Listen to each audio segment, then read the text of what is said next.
Assalamualaikum warahmatullahi wabarakatuh. Alhamdulillah, alhamdulillahi rabbil alamin. Assalatu wassalamu ala asrafil anbiya'i wal mursalin wa ala alihi wa sahbihi ajma'in, amma ba'd. Nama saya Rahil, semester 4 lokal A. Di sini saya akan membuat video guna untuk memenuhi tugas mata kuliah Filsafat Pendidikan yang diampuh oleh Bapak Amiruddin SPDI MPDI. Baiklah, di sini saya akan mempresentasikan materi tentang hakikat hukuman dan ganjaran dalam pendidikan Islam dengan beberapa pokok bahasan. Pokok bahasan yang pertama yaitu pengertian ganjaran dan hukuman.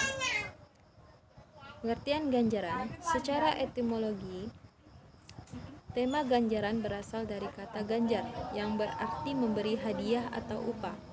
Karenanya, berdasarkan pengertian ini, maka dasarnya adalah perlakuan menyenangkan yang diterima seseorang sebagai konsekuensi logis dari perbuatan baik atau prestasi terbaik yang berhasil ditampilkan atau diraihnya.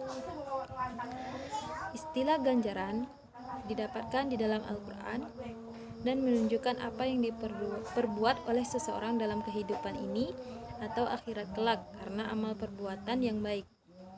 Maksud ganjaran dalam konteks ini adalah memberikan sesuatu yang menyenangkan dan dijadikan sebagai hadiah bagi peserta didik yang berprestasi, baik dalam belajar maupun sikap dan perilaku,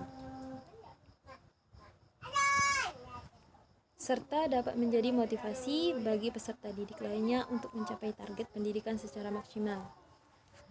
Dan pengertian hukuman secara etimologi, hukuman berarti siksa dan sebagainya yang dikenakan kepada orang yang melanggar undang-undang dan sebagainya. Dari sisi ini, hukuman pada dasarnya perbuatan tidak menyenangkan yang ditimpakan pada seseorang sebagai konsekuensi logis dari suatu kesalahan atau perbuatan yang tidak baik yang telah dilakukan oleh seseorang. Hukuman ialah suatu perbuatan di mana seseorang sadar dan sengaja menjatuhkan nestapa pada orang lain dengan tujuan memperbaiki atau melindungi dirinya sendiri dari kelemahan jasmani dan rohani sehingga terhindar dari segala macam pelanggaran. Pokok bahasan yang kedua yaitu macam-macam ganjaran dan hukuman. Macam-macam ganjaran yang dimaksud hadiah itu adalah tidak selalu berbentuk barang.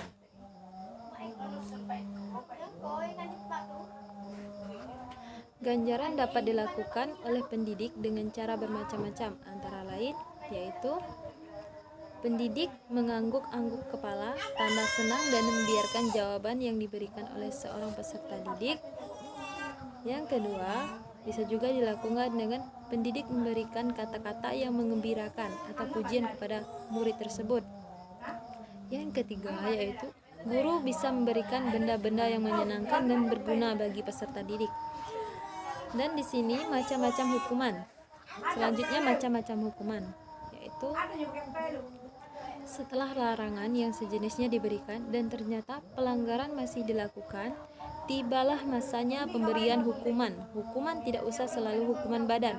Hukuman biasanya membawa rasa tak enak, menghilangkan jaminan perkenan dan kasih sayang, hal mana yang tidak diinginkan oleh anak. Ini mendorong anak untuk selanjutnya tidak berbuat lagi. Hukuman menghasilkan pula disiplin pada taraf yang lebih tinggi, akan menginsafkan anak didik berbuat atau tidak berbuat bukan karena takut akan hukuman, melainkan karena keinsafan sendiri. Berdasarkan informasi Al-Quran, maka dalam konteks pendidikan Islam, bentuk hukuman juga dapat diklasifikasikan ke dalam perlakuan non kurang atau menyenangkan yang diterima seseorang dalam bentuk fisik atau material sebagai konsekuensi logis dari perbuatan yang tidak baik tersebut. Dan di sini pokok bahasan yang ketiga yaitu proses pemberian hukuman.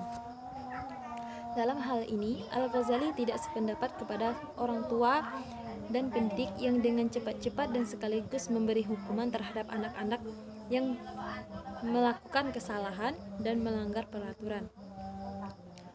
Hukuman adalah jalan yang paling akhir apabila teguran, peringatan, dan nasihat-nasihat belum bisa mencegah anak untuk melakukan pelanggaran.